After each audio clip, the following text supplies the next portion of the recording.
Hi, everyone. On today's episode, I had the pleasure of speaking with attorney Casey O'Connell, who specializes in estate planning, particularly with assisted reproductive technology at Klein Fertility Law.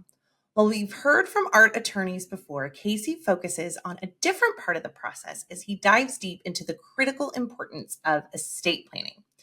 In this episode, we explore what estate planning actually means and why it's essential, especially when it comes to decisions around genetic material, when you should start the process, and that crucial step. So, whether you are just beginning this journey or you're already in the middle of the process or even beyond, this episode is packed with valuable insights that you won't want to miss. Enjoy! Me, you, and who? Who knew it would take more than two people to have a baby? In a world where infertility is no longer a taboo topic, this podcast will take you through all of the different aspects of surrogacy and egg donation through the lens of many who walk this journey in different ways. My name is Whitney Hall, and I am a two-time surrogate, now turned surrogacy coordinator for Egg Donor and Surrogate Solutions, the very agency I used when I chose to carry for two amazing families. With this podcast, it is our goal to help guide and support you as you learn about what it takes to grow a family in an alternative way, as well as hear inspiring and beautiful stories of how this path has changed lives forever. We can't wait for you to hear about just one more way happy families are created every day. Casey, thank you so much for being here. I just so super appreciate your time. Absolutely. I'm happy to help. Glad for the opportunity, and thanks for having me. Yeah, of course. So let's just dive right in. Tell me, just for those who are listening and just all of that, what is art law? How did you get into it? It's such a niche practice, right? Yeah, absolutely. It's a small little world here. So assisted reproductive technology law, the laws of ownership of genetic material, parental rights with the use of assisted reproduction, and every little detail in between. So some of that ties into that is estate planning, and that's what we're here to discuss today. But I ended up in this field because the owner of our firm, Brian Klein, is a close friend of mine from college.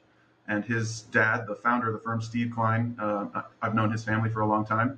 And we went to law school at the same time. And after law school, he started working for the firm with his father. And I went my way and then kind of rejoined. And I joined the firm in 2019.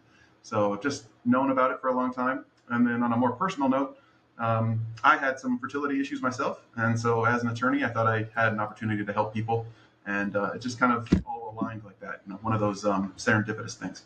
Yeah. Oh, that's beautiful. That's beautiful. So I'm sure whenever you were going through law school, you never thought that this would maybe be the thing. No, estate planning, yes, I did have an interest in that. But art law, no, that was an added interest due to some personal circumstances and then just from knowing Brian. So yeah, it's been exciting. The field's grown for fast sure since I joined the firm in 2019. Oh gosh, yeah, absolutely. Absolutely. So you've already brought it up, estate planning. And I know for me, when I think estate planning, I kind of jump to this idea of like, oh, estate, like big houses and lots of property and trust funds and, all kinds of things. And you don't think of estates when you think of art law and, like you said, genetic material and just that kind of thing. So tell us a little bit more about why that aspect is so important to know about. Yeah, so there's quite an intertwining nature to these two fields. Obviously, you're starting a family or growing your family if you're an intended parent. Most people who have a child, that's one of the biggest motivators for them to sit down with an estate planning attorney, because as part of an estate plan, you're defining what happens not just when you die, but when you're alive and incapacitated, or if you're just unable to care for your child for some reason, whether it's temporarily or permanently. And so a lot of that ties into your estate plan, a nomination of guardianship to make sure you have a trusted family member or friend to be available to care for your child. And then also obviously directing the disposition of your assets to your children or to whomever you wish. That's all part of the estate plan. So while, the word estate makes you think of, big ranches and, wealthy people, like you just alluded to. Sure. Estate just really means everything you own, including your debts. So everything you own at the time of death is your estate, whether that's, a bank account or a huge house or, horses or fancy cars. It could be anything from someone of no means to someone of significant means. And setting forth your wishes in writing in an estate plan just avoids a lot of potential problems, even for smaller estates. And a lot of the expenses that are required of a court proceeding when you pass away can be avoided if you set forth your wishes in writing. Sure, sure. And that's just super important for life in general. Obviously, in the world of egg donation and just that's an even bigger thought to think about when you're looking Yeah. at genetic material. So and a lot of times intended parents are so focused on, hey, we're just trying to get to that baby part. But why is it so Right. important? The exciting stuff. Yeah, exactly. Right. The fun stuff. But there's so much before that. And you do have to think about kind of that genetic material aspect, when it comes to that. So what does that look like and why is that so important? Yeah, so at any clinic, they're going to offer you an opportunity to sign some sort of form or internal agreement that is a disposition of those assets. So under the law, those genetic materials, whether they're donated or they're your materials, are considered property. So when someone passes away, it needs to be directed somewhere or destroyed, or there needs to be some sort of instruction provided by the owner. Sure. And some of that can be constrained by the egg donation agreement or sperm donation agreement or embryo donation agreement that you've entered into. There could be prohibitions on further donation for the purposes of procreation in those agreements. So oftentimes the clinic will have an internal form, a disposition form. What happens if you pass away, right? So, where do you want your eggs to go? Where do you want your embryos to go? What do you want to do with them? Sure. That being said, sometimes those clinic forms do not quite satisfy the wishes of the parties. And that's where I can step in and provide advice and personalized tailoring of an agreement in that regard. So oftentimes people don't think about what happens if you divorce, if you're married and have these genetic materials stored. Who do you want to take custody or ownership of the genetic materials, particularly embryos in that situation? And then also, what happens if one of you is incapacitated? Can the other spouse use the genetic materials? Can they donate the genetic materials if you're not able to consent at that time? And then obviously what happens if one of you or both of you dies? Where do you want the frozen genetic material to go? So some of that is set forth in those clinic forms, but oftentimes people want to add some detail, particularly if it's a married couple. They want to make sure that they cover their bases if a divorce occurs in the future. So obviously we're hoping for people to stay together. We don't want divorce to happen, but it's a part of life. And as you go through these assisted reproduction procedures, in my opinion, it's important to plan out the future, just as if it's part of your estate. And so those documents become valuable parts of your setting forth your wishes in writing. So what is the difference? You're alluding to these clinic forms. Do they hold just as much weight as this, kind of legal estate? Is that, I think a lot of times Oh, go ahead. I'm sorry. Sorry. No, yeah. The clinic forms are enforceable documents. Oftentimes, though, they are kind of pre-selected box selections. So it's, check this box on what you want to do with your sperm, or check this box on what you want to do with your remaining embryos. And oftentimes there's nuances that those forms don't accomplish. Particularly, like I mentioned, for married couples. Oftentimes they might want one spouse to take ownership of all the embryos that are not used. There could just be little things in there that are not addressed by those pre-populated forms. So they might want to add some detail that are not available in those clinic forms. But those clinic forms are certainly enforceable, would be presented to a court as part of a probate administration saying, here's what they selected to do. They want their embryos destroyed or XYZ, whatever says the form. Got it. Yeah. So if you wanted a little bit more detail or personal tailoring done to that, to those wishes, then I can step in and help you with that. Make it part of your will or as a standalone document, whatever it may be. Okay. And so if somebody has genetic material, they've already gone through and kind of did their boxes, but they're looking back now and they're thinking, okay, we now actually need to further address this situation in nuance. How does that aspect work? You just kind of, I guess, take that clinic form and make it bigger, I guess, or make it more nuanced? Yeah, we just sit and listen to what they want to achieve and then try and put it into some sort of written document that achieves their objectives. Okay. So, for example, there was a same-sex couple that I helped, a male couple, and they have embryos from each of their sperm. So they want to set forth that the sperm contributor takes their embryos, and so that they separate their assets. It's not just one pool. They wanted to make it clearly defined that each one would take either their frozen sperm or their embryos back if they were to split up. And that just wasn't the little nuances that they wanted in there weren't accomplished by the clinic's form. So Right. I helped them put that in writing and make clear in the agreement that I drafted that it supersedes any clinic designations or wishes that they've set forth. So there's no clear conflict between the documents. Okay. That makes a lot of sense. So for those who, haven't thought of that, what have maybe been some of the issues? What does happen to those embryos whenever when you're faced with an unforeseen event? Yeah, so they become part of the estate. So if someone passes away unexpectedly and they still have frozen embryos, they're an asset or a piece of property of that person's estate. So estates are administered in a number of ways, the most common of which is to go through a probate proceeding with a court. And if you have nothing set forth in writing, so no will, no trusts, no written wishes, then your estate is administered according to the probate code of the state in which you resided and passed away. Or the state in which the asset is located, if it's a different type of asset. But for these assets, it most likely would be administered according to the rules of the state in which you lived and passed away.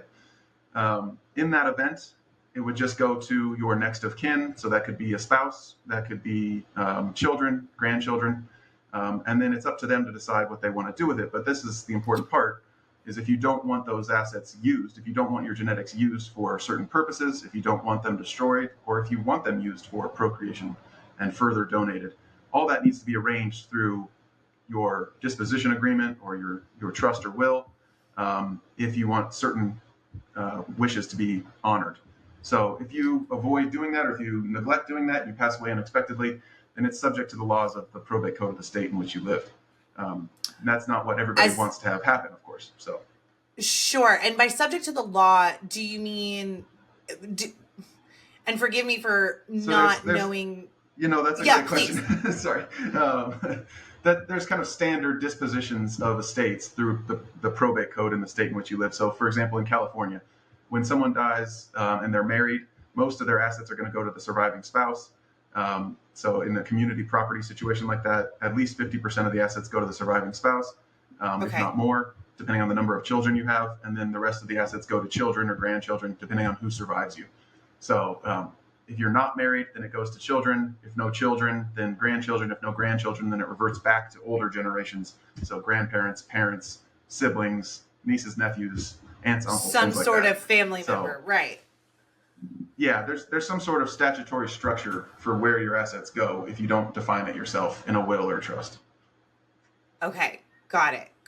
So, and then again, it's being viewed as property. So there's not any specifics to, because this is genetic material, we have to treat this differently as opposed to a house, although Alabama has made things super fun and different and interesting. Yeah, they're trying to complicate things a little bit in Alabama, but so as of now, the frozen genetic material is considered property.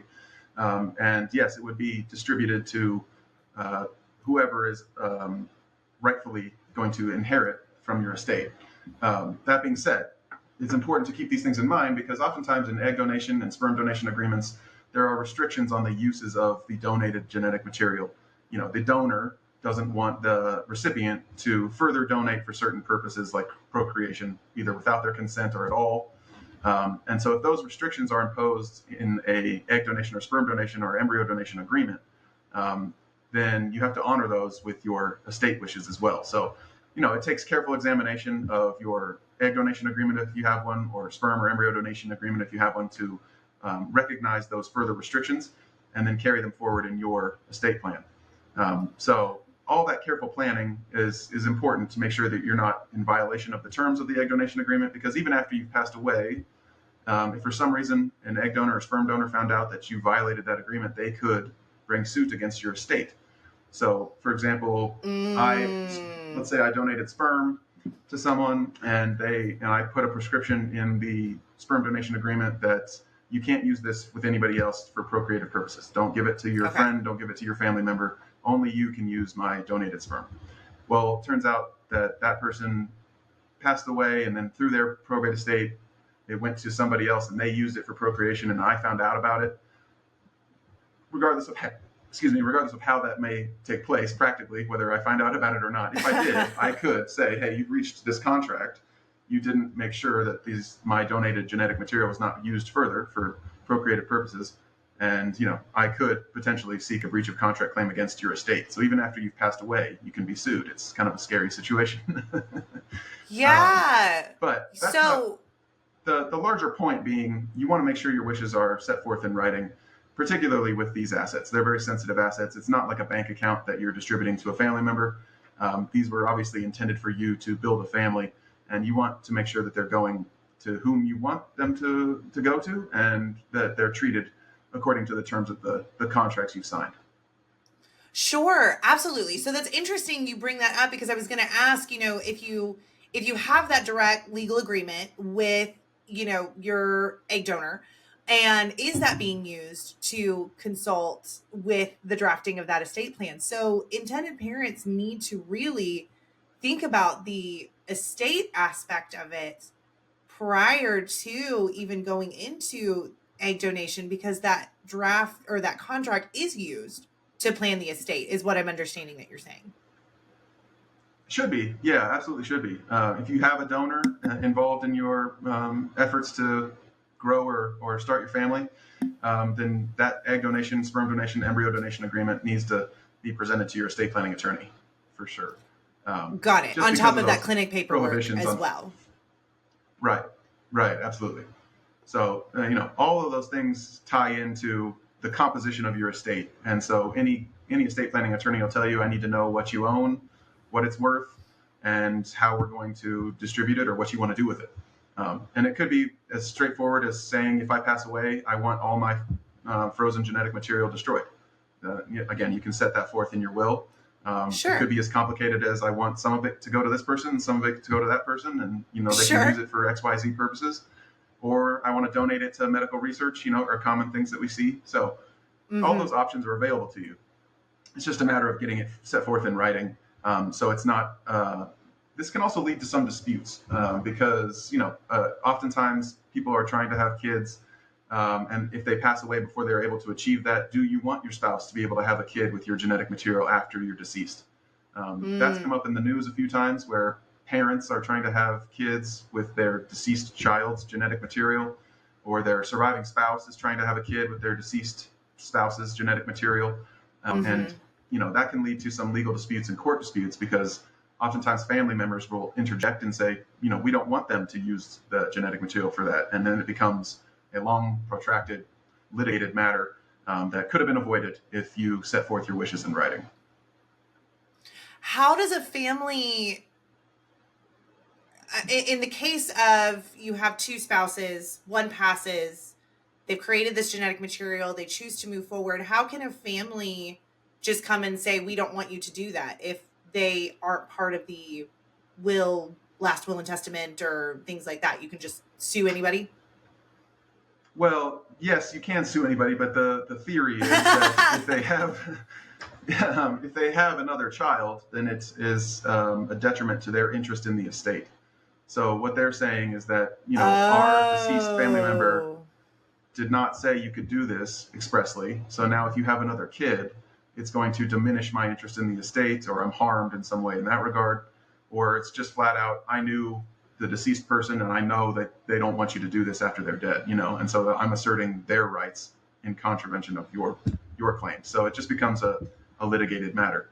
And that can be avoided if you set up an estate plan and carefully plan out what to do with these assets. So it's like I said, It's a very sensitive area of estate planning. Not many people think about these things as property. And it's, when you're creating embryos with the hope of creating life, you don't want to think about them as property, but that's how the law treats them until they're a child.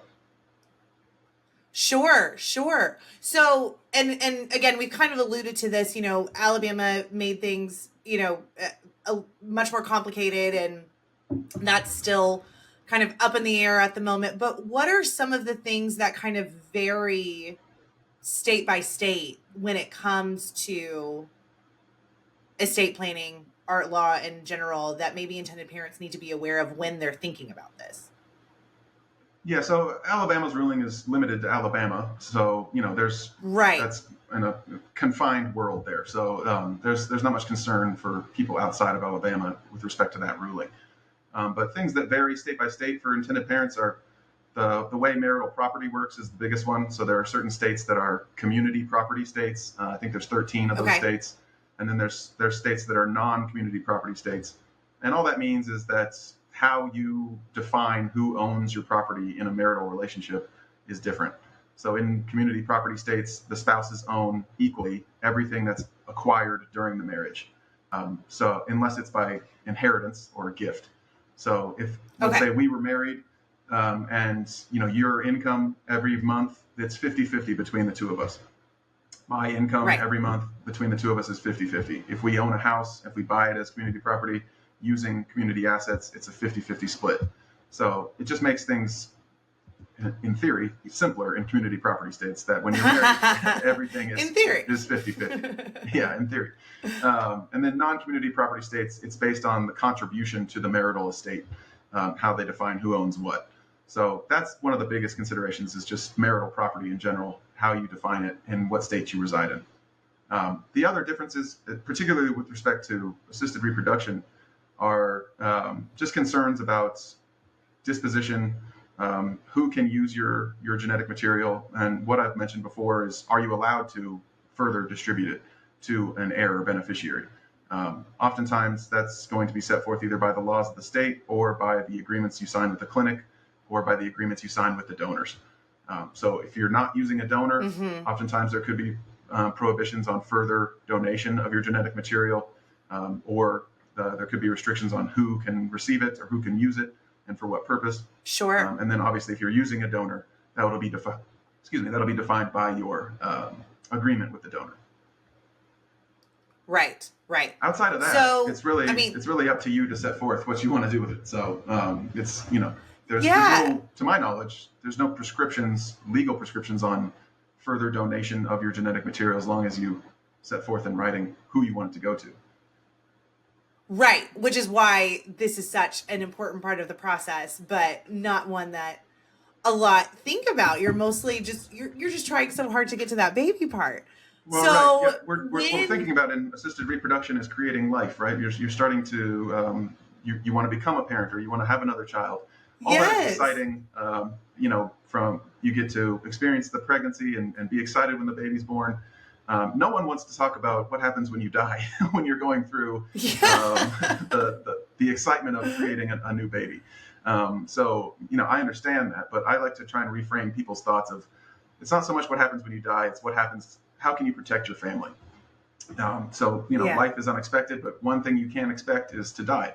And hopefully the circumstances are being surrounded by loved ones at home and looking back on all these great family events and achievements and things like that, but it doesn't always work out like that for everybody. So I encourage people to take steps, think ahead, plan to protect your family, and then you can move forward through your life with the peace of mind that they'll be taken care of if something unexpected does happen.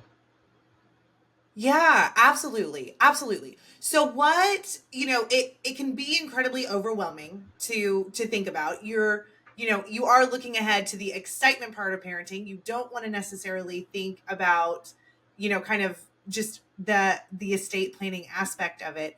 If you could create kind of maybe a perfect step-by-step situation, do you think do you do the estate part prior to, having your contract with your egg donor? What's kind of like that perfect prescription, and how would an intended parent start? Yeah, that's a great question. So I guess preferably they would. I would. My best advice would be to do this after you've created your embryos, either before you've impregnated a surrogate if you're using a surrogate, or before you were pregnant yourself. I would say get that part done first before you assess your estate. Now, oftentimes people already have estate plans when they come into this, but a great majority of people do not.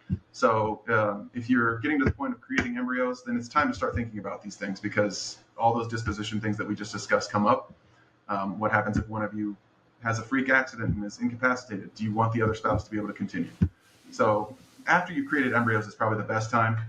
The most common time, I guess, and as I alluded to before, is the great motivator is when you have a child, because now you have this little baby that you want to obviously take care of, and you never know when you leave the house one day if something could happen.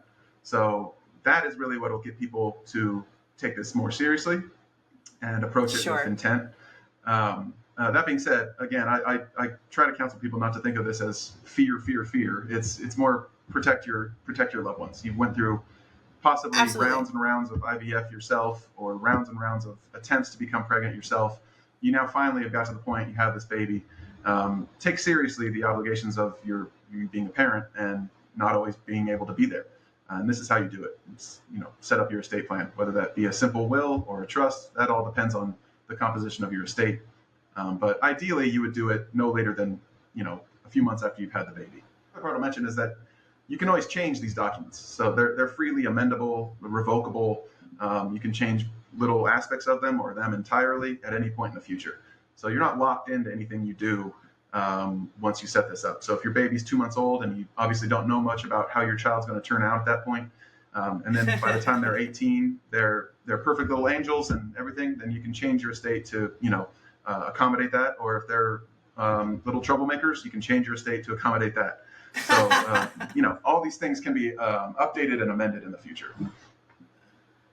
Got it. So as far as when you are going through the egg donation process or the surrogacy process, and you're thinking about, just what would happen after, and I have remaining embryos or, things like that, it is still something to keep in mind because you are going to have to think about the future drafting of this agreement.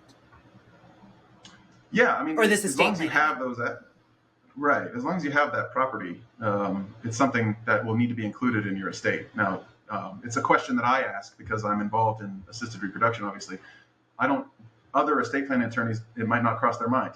They might not ask, "Oh, hey, how did you have your child?" They just ask, "Do you have a child?" Or they don't ask, "Hey, did you use assisted reproduction to have your child?" It's not a common question from typical estate planners. Sure. But if you're working with an estate planner as an intended parent, I would recommend that you mention this to them, especially if you have frozen genetic material, whether it's donated or your own. Make sure that you disclose that to your estate planning attorney, because it is something to be addressed in your estate plan. Yeah, no, absolutely. You're so right. I can't think of many estate planners that would think about the how did your child come to be asking that question, for sure. More and more common. Maybe sometimes in the past they'd ask if it was adopted or if it's your natural child, but nowadays people are more aware of obviously assisted reproduction as the industry and the medical technology has developed and become more publicly known.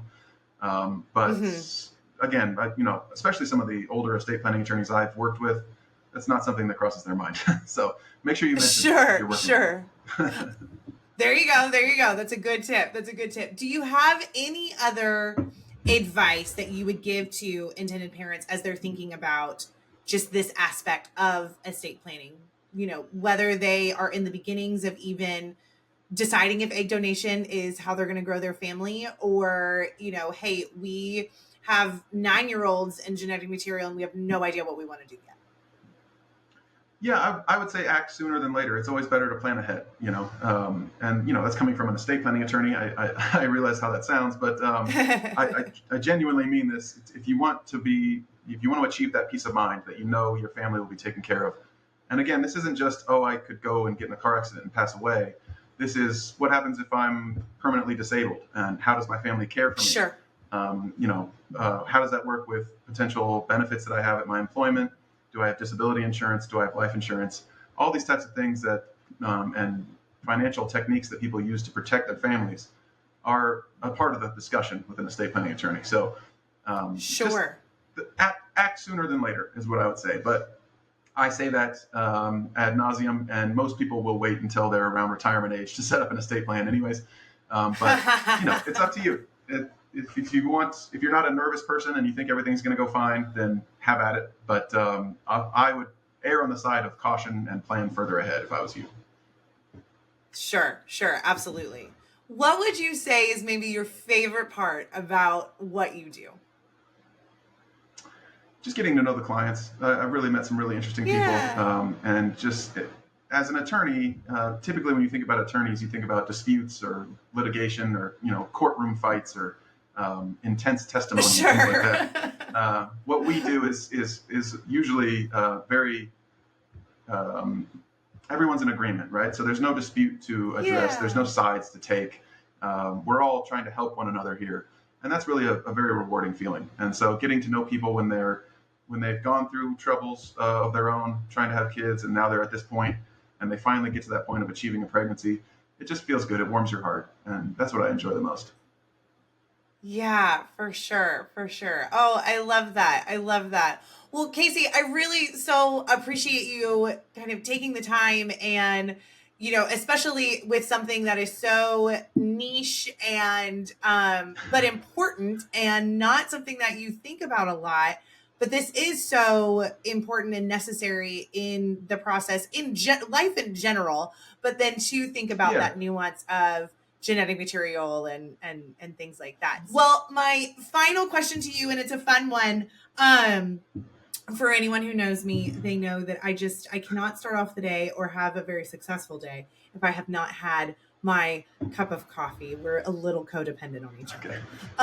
So I always like to ask, what was the thing that filled your cup this morning? Whether it's literally or figuratively, what was the thing that filled your cup? Literally coffee. I'm a heavy coffee drinker. I need it every day. It sounds like we're very similar to that. Figuratively, I have an 8-month-old baby, so waking up to him is pretty special. My wife and I love those special morning moments where we get to snuggle him a little bit in bed before the day starts. So that one makes my heart soar. Oh my gosh, yes. Oh, and 8 months, so very, very cuddly and just all up in there in those little baby cheeks. He's a happy, chunky little guy, so he's fun to snuggle with in the morning. Oh, I love that. Well, Casey, again, I'm so grateful to you and your expertise and how you help our shared clients. And yeah, definitely. And we will put just in our show notes the link to y'all's firm. And again, I'm just so grateful that you're able to give us the expertise for something that is so niche and nuanced. So thank you for your time. I so super appreciate it.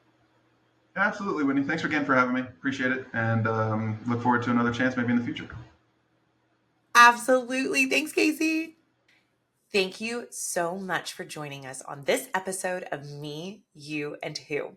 We appreciate your time and hope you enjoyed our discussion today. As we wrap, we would like to remind you of some of the ways that you can stay connected with us and be part of the Me, You, and Who podcast community. Firstly, if you haven't already, make sure to subscribe to our podcast on your favorite platform. Hit that subscribe button so you never miss an episode and can stay up to date with our latest content. But that's not all. We also have an exciting YouTube channel where we share some bonus content, behind the scenes glimpses, and video versions of our episodes. Head over to YouTube and hit that subscribe button there as well. And don't forget to click the notification bell so you'll be the first to know when the new episodes go live. And for more exclusive updates, engaging discussions, and a chance to connect with fellow listeners. Be sure to follow us on our social media accounts. You can find us on Instagram, Facebook, and TikTok at Create a Happy Family. If you're interested in finding out more about creating a happy family, please visit us at www.createahappyfamily.com. Thank you again for being part of the Me, You, and Who community. Your support means the world to us. I can't wait for you to join us next time as we continue to share stories and journeys of creating happy families.